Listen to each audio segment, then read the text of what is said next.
নজর রাখবো পরের খবরে। ইস্ট বেঙ্গল মোহনবাগানের নামই জানেন না দেশের ক্রীড়ামন্ত্রী। ইস্ট বেঙ্গল মোহনবেঙ্গন বলে বিতর্কে মনসুখ মান্ডব্য। ভুল শুধরে পোস্ট তৃণমূলের।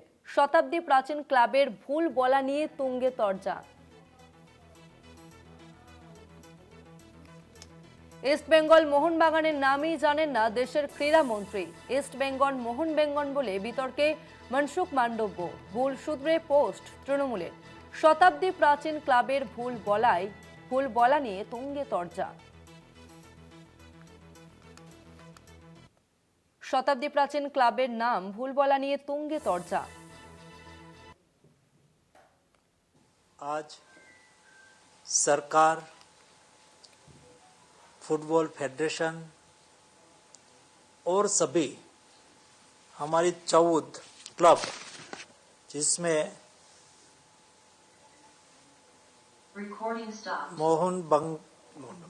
मोहन बेगन, ईस्ट बंगाल,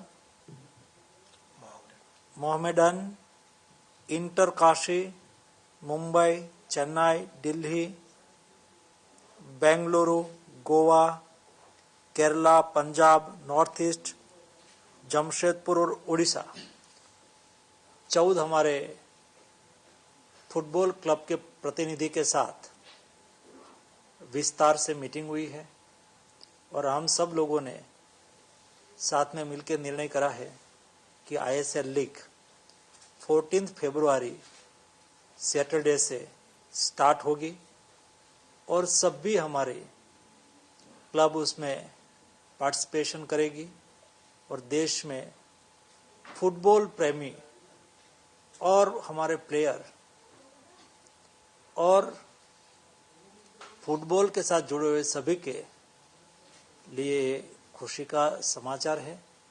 देश में फुटबॉल आगे बढ़े, फुटबॉल में देश अच्छा परफॉर्मेंस करे, लीग के द्वारा हमें देश को अच्छा प्लेयर मिले, इस उद्देश्य के साथ इस लीग कराई जाएगी और सभी हमारे क्लब उसमें उत्साहपूर्वक पार्टिसिपेशन करें। দেশের ক্রীড়ামন্ত্রী মনসুখ মান্ডভিয়া গতকালকে সাংবাদিক সম্মেলন করছেন, ভালো কথা, কিন্তু দেশের ক্রীড়ামন্ত্রী দেশের গর্ব যে ক্লাব, সেই ক্লাবের নামটুকু জানবেন না।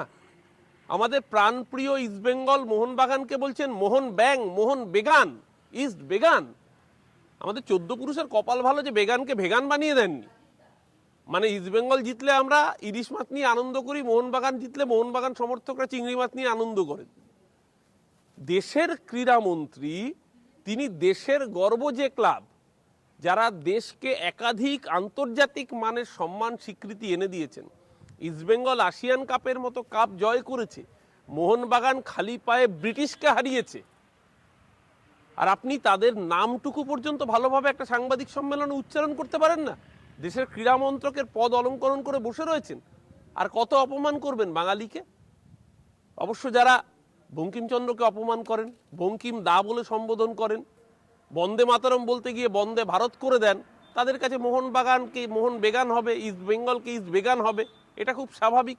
কিন্তু এর থেকেই প্রমাণিত হয় যে আপনারা কতটা অযোগ্য এবং অপদার্থ। শুধু তাই নয়, বাংলা এবং বাঙালিকে এবং তাদের সেন্টিমেন্টকে কতটা হেলাফেলা করার ধৃষ্টতা রাখেন, সেটা প্রতিটা পদক্ষেপে আপনারা বুঝিয়ে দিচ্ছেন যে আসলে আপনারা ঠিক কতটা বাংলা বিরোধী।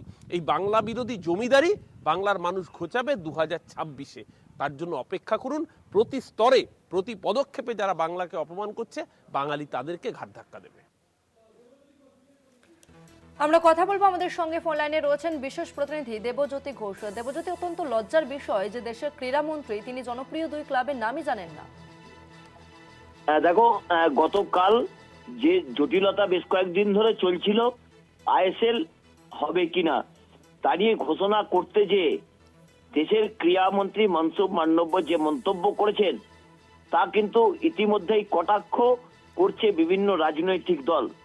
দেশের একজন ক্রীড়ামন্ত্রী মোহনবাগানের মতো একটি শতাব্দী প্রাচীন দল, ইস্ট বেঙ্গলের মতো একটি শতাব্দী প্রাচীন দল, তাদের নাম পর্যন্ত তিনি ঠিক করে বলতে পারছেন না।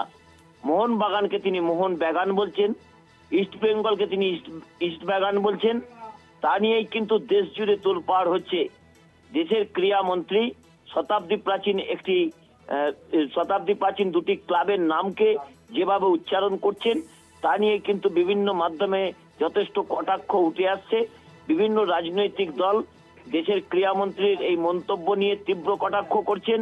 কারণ যেভাবে বাংলার সৃষ্টি সংস্কৃতি কালচারকে ভারতীয় জনতা পার্টির নেতারা আক্রমণ করেন, যেভাবে বিশ্বকবি রবীন্দ্রনাথ ঠাকুরকে রবীন্দ্রনাথ সান্যাল বলছেন, ঋষি বঙ্কিমচন্দ্র চট্টোপাধ্যায়কে বঙ্কিমদা বলছেন প্রধানমন্ত্রী, সেই সরকারের একজন মন্ত্রী মনসুখ মান্ডব্য তিনি যেভাবে মোহনবাগানকে মোহন বাগান বললেন, ইস্ট বেঙ্গলকে ইস্ট বাগান বললেন, তা নিয়ে কিন্তু সমাজ মাধ্যমে একেবারে ভাইরাল।